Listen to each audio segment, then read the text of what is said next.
Banyak sedekah tuan. Jibril kata tidak pernah aku lihat Muhammad ni paling cepat bersedekah pada bulan Ramadan.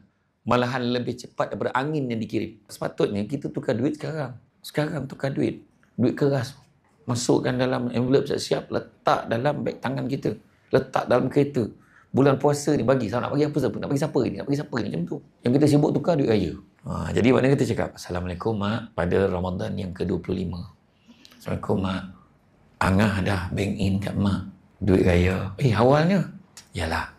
Kata Samsudubat gitu. Kita bagi bulan Ramadan, pahalanya lagi besar. Ya ke?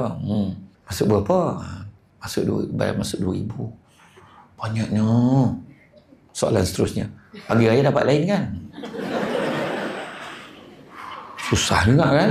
Jadi, tak Mak, saya masukkan 1,900, lagi 100 pagi raya. Macam tu lah.